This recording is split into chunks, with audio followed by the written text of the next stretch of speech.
नमो ओम विष्णुपादाय कृष्णप्रेष्ठाय भूतले श्रीमते भक्ति वेदांत स्वामिनिते नामिने।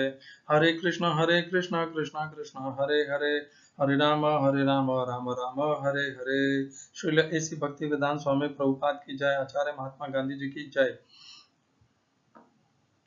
भगवद गीता 2020 में आपका स्वागत है। आज की श्लोक संख्या 12वें अध्याय का 14वां श्लोक है। पुनर्कथन कर लेते हैं 13वें श्लोक की, 13 श्लोक की। अद्वेष्टा सर्वभूतानां मैत्री करुण एव च निर्ममो निरहंकारः समदुःख सुख क्षमी। तो भगवान यहाँ से अपने भक्तों के उन लक्षणों का वर्णन करते हैं। यहाँ से लेकर के 20वें श्लोक तक 8 श्लोक हैं भगवद गीता में।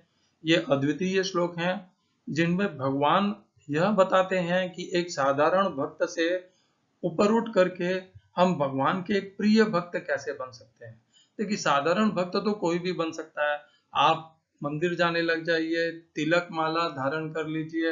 यदि आप साकार के उपासक हैं, यदि आप निराकार के उपासक हैं, तो आप उस मार्ग के लक्षणों को अपना लीजिए। ये होते हैं साधारण भक्त बनना, और यह प्रक्रिया और यह प्रयास।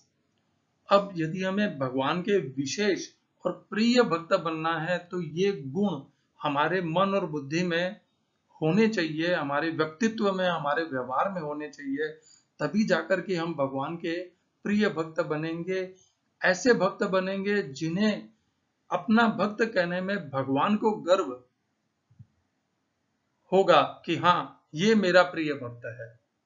तो यदि हम अपने आप को एक साधारण श्रेणी से उठा करके भगवान की एक विशिष्ट श्रेणी में लाना चाहते हैं, जो श्रेणी भगवान को अत्यंत प्रिय है, तो हमें इन गुणों को अपने व्यवहार और व्यक्तित्व में उतारना होगा। कौन से हैं? देखिए, इस पहले श्लोक में ही भगवान ने 7 भारी भारी गुण बता दिए हैं। अद्वेष्टा सर्वभूता नाम, किसी भी भूत प्राणी से कोई भी द्वेष नहीं रखना है। भले उसने आपका सब कुछ छीन लिया हो, उसने आपके साथ धोखा किया हो, आपको दंड दिया हो, शारीरिक मानसिक क्लेश दिया हो, आपकी संपत्ति हड़ ली हो, और यदि उसने आपकी मान और मर्यादा को ठेस पहुंचाया हो, या उसने वह निराकार का हो, साकार का हो, या वह क्रिश्चियन हो, मुसलमान हो, द्वेष नहीं रखना है किसी के प्रति। अद्वेष्टा सर्वभूता नाम, किसी भी कारण से, किसी भी हेतु से किसी के प्रति द्वेष नहीं होना। मित्रता, सबके प्रति मित्रता का भाव, वह किसी भी जाति, धर्म, वर्ण, रंग का हो, सबके प्रति मित्रता। करुणा, सबका सदैव करुणा, सबका मंगल हो, सबका कल्याण हो, सभी अपने सुखी रहें और भगवान को प्राप्त करें, भक्ति में आगे बढ़ें, इस प्रकार का की करुणा होनी चाहिए। निर्ममः, ममता नहीं हो, ये मेरा है, मैं इनका विशेष ध्यान रखूंगा, ये मेरे नहीं है, इनमें मैं भेदभाव करूंगा। ये ममता नहीं होनी चाहिए, निर्ममता होनी चाहिए। अर्थात किसी के प्रति विशेष भेदभाव नहीं होना चाहिए, सबके प्रति समभाव होना चाहिए। निर्ममा समभाव से उल्टा है और विरोधी शब्द है।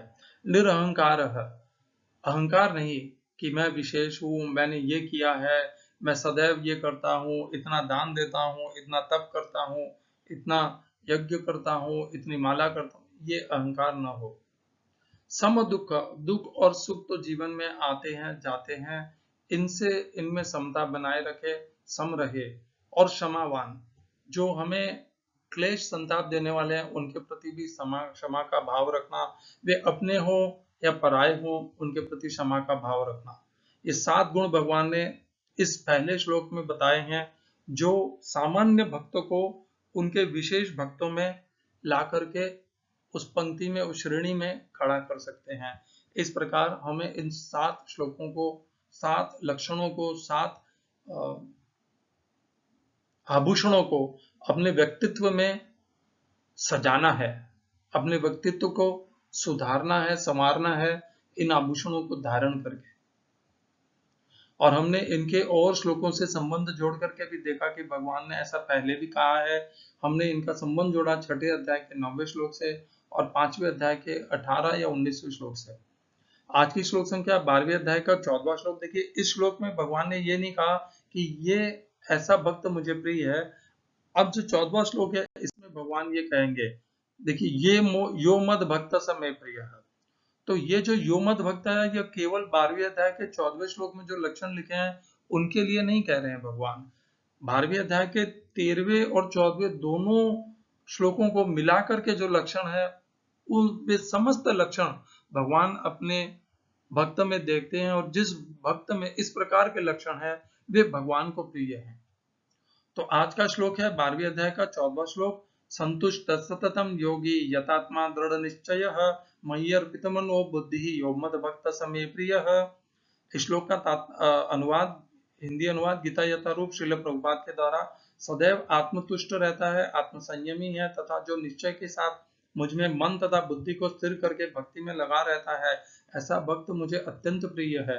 English translation Gita as it is Swami Prabhupada, one who is always satisfied and engaged in devotional service with determination and whose mind and intelligence are in agreement with me, he is very dear to me। इस श्लोक में प्रयोग किए गए संस्कृत शब्दों के अर्थ हैं संतुष्ट है, प्रसन्न, तुष्ट, सततम, सदैव, निरंतर, योगी, भक्ति में रत, भक्ति योगी, अव्यक्त योगी भी, यतात्मा योगी, किसी भी प्रकार का योगी, भक्ति योगी, ज्ञान योगी, कर्म योगी, यतात्मा निराकार के उपासक अधिकतम कर्मयोगी होंगे। यतात्मा मन और बुद्धि, आत्मा शब्द यहाँ पर मन और बुद्धि के लिए है।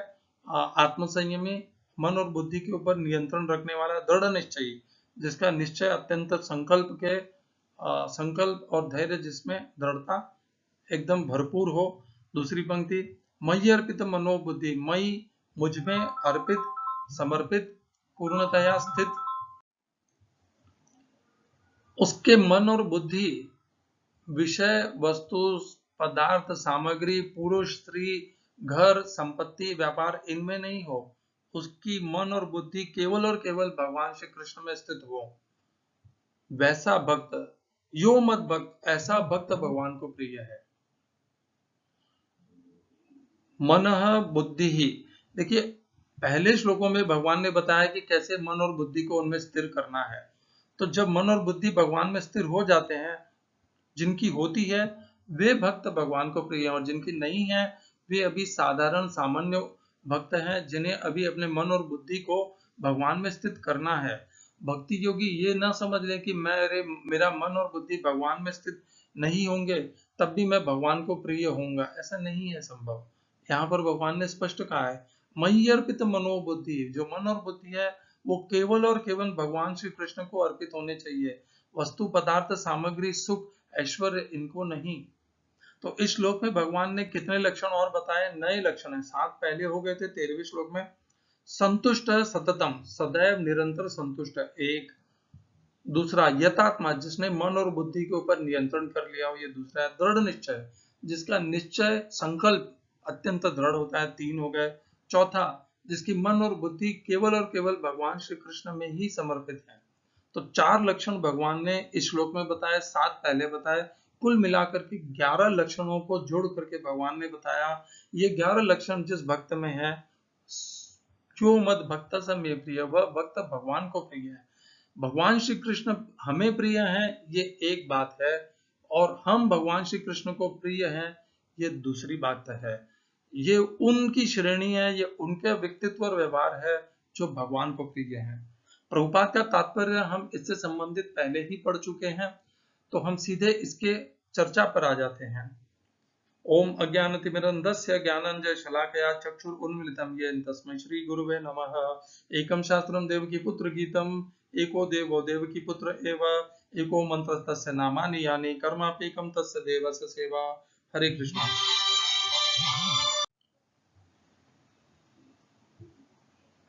ऐसा भगवान का ये जो प्रिय भक्त हैं वे अपने आप में संतुष्ट, जैसे पहले एक श्लोक आया था, यस्तात्ममति रेव स्यात् आत्मतृप्तश्च मानवः आत्मन्येव च संतुष्टः तस्य कार्यं न विद्यते।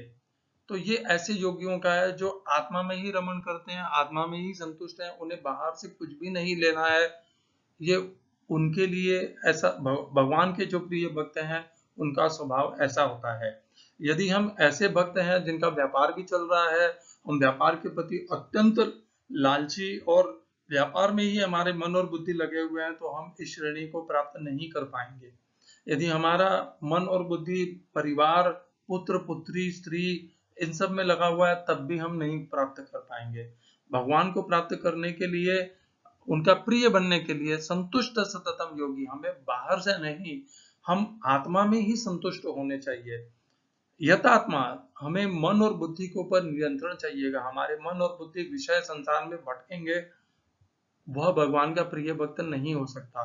दृढ़ निश्चय, निश्चय दृढ़ होना चाहिए कि मुझे इसी जीवन में, इसी समय भगवान श्री कृष्ण की शुद्ध भक्ति प्राप्त करनी है, और अपने निश्चय के प्रति पूर्ण समर्पण, निष्ठा, दृढ़ता, धैर्य और लगन और प्रयत्नशीलता, ये सब होने चाहिए, तब वह दृढ़ निश्चय होता है। दृढ़ निश्चय व्यक्तित्व में आ जाता है।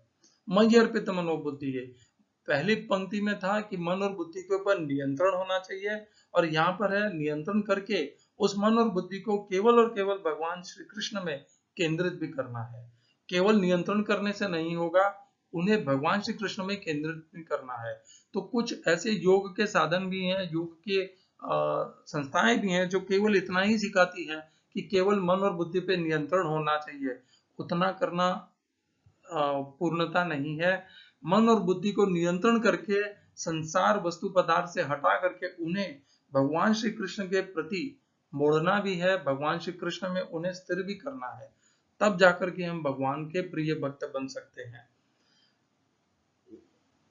देखिए यहाँ पर बार बार भगवान यो मद भक्त, यो अर्थात मद अर्थात मेरा, मैं प्रिय अर्थात मुझे, ये सब भगवान श्री कृष्ण के साकार रूप के स्वभाव से, स्वरूप से कह रहे हुए कि मुझ साकार श्री कृष्ण को किस प्रकार के भक्त प्रिय हैं। तो निश्चित ही ये सारे जो गुण हैं भगवान अपने विशेष भक्ति योगियों में तो देखना ही चाहते हैं, परंतु जिस तरह से हमने इसे समझा है कि भगवान ये तो अपने निराकार के उपासकों का अहित तो नहीं चाह सकते, इसलिए हम इसे इसके क्षेत्र को बढ़ा करके निराकार के उपासकों को भी इसके भीतर सम्मिलित कर सकते हैं, और करने से हमारा अद्वेष्टा सर्वभूतानां पूर्ण हो जाएगा। हम भेदभावी नहीं बनेंगे, हम सबको जोड़ करके सबके प्रति आदर भाव संभाव रखने वाले बनेंगे। तो संतुष्ट सततम, हम इसी प्रकार दो, ऐसे तो अनेकों श्लोक हैं जिनको हम जोड़ सकते हैं, परंतु हम कुछ श्लोकों को यहाँ पर जोड़ेंगे। तो पहला श्लोक है चौथे अध्याय का 22वां श्लोक। यदृच्छा लाभ संतुष्ट द्वंद्वा अतीतो विमत्सरः समसिद्धौ व सिद्धौ च कृत्वा अपि न निबध्यते। तो भगवान कहते हैं अपनी इच्छा से, भगवान की कृपा से जो कुछ भी प्राप्त हो जाता है उससे संतुष्ट रहना। और यहाँ पर भी यही शब्द था, संतुष्ट सततम योगी। जो कुछ भी भगवत कृपा से प्राप्त हो जाता है, वह भले प्रियकर हो या अप्रिय हो, उसमें वह योगी संतुष्ट रहता है। यहाँ पर चौथे अध्याय के 22वें श्लोक में भी यही है। और 12वें अध्याय के और भी 2-3 श्लोक हैं जिनको मैं पे बोल देता हूँ। देखिए एक ऐसा श्लोक आता है 5वें अध्याय का 24वां श्लोक है। योऽन्तः सुखो अंतराराम तथांतर ज्योतिरेव यः स योगी ब्रह्म निर्वाणम ब्रह्म भूत्वा अधिगच्छति। जो आत्मा में ही सुख का अनुभव करता है, आत्मा में ही रमण करता है, और जो आत्मा में ही प्रसन्न रहता है, ज्योतिरेव, जो आत्मा से ही जिसका ज्ञान की ज्योति जिसकी प्रकाशित होती है, वह भगवान को प्राप्त होता है। इस प्रकार भगवान ने सदैव संतुष्ट रहने का, भक्त वह नहीं हो सकता जो संसार के सामग्री और पदार्थों के प्रति लालायित रहता है। उसका एक ही लालसा होनी चाहिए, भगवान श्री कृष्ण। यथात्मा दृढ़ निश्चय मयि अर्पित मनोबुद्धि भक्तस्। भगवान ने अपने भक्तों के लक्षण बताए हैं। हमें यदि उनका प्रिय बनना है तो हमें ये लक्षण अपने भीतर, अपने व्यक्तित्व व्यवहार में उतारने ही होंगे। और हमारे जितने भी श्रेष्ठ गुरु आचार्य या जो भी हम जिनकी बहुत आदर करते हैं, कोई मीराबाई है, चैतन्य महाप्रभु हैं, उन्होंने इसी प्रकार के व्यक्तित्व को हमारे सम्मुख प्रदर्शित किया है। वे सदैव, उनका मन और बुद्धि केवल और केवल भगवान श्री कृष्ण के प्रति ही रहे। वे सदैव संतुष्ट रहे, उन्हें सुख आया दुख आया उन्हें कोई किसी से उन्हें शोभ नहीं हुआ, उनका निश्चय दृढ़ रहा, राज्य चला गया, कुछ भी चला गया, वो कभी भी घबराए नहीं। इस प्रकार की दृढ़ता चाहिए भगवान श्री कृष्ण की भक्ति में। मीरा भाई से भी हम यह सीख सकते हैं, और चैतन्य महाप्रभु तो स्वयं भगवान श्री कृष्ण है ही, उनके भी आचार व्यवहार से हम यह सीख प्राप्त कर सकते हैं। अष्टाष्टकम में तो यह है भी, इसी प्रकार की शिक्षाएं स्वयं चैतन्य महाप्रभु ने दी भी हैं हमें, कि हमें किस प्रकार भगवान अपने व्यक्तित्व को, अपने व्यवहार को भक्ति के अनुकूल बनाना चाहिए, उसके लिए हमें क्या प्रयत्न करने चाहिए। हरे कृष्णा। श्रील ऐसी भक्ति वेदांत स्वामी प्रभुपाद की जय। आचार्य महात्मा गांधी जी की जय।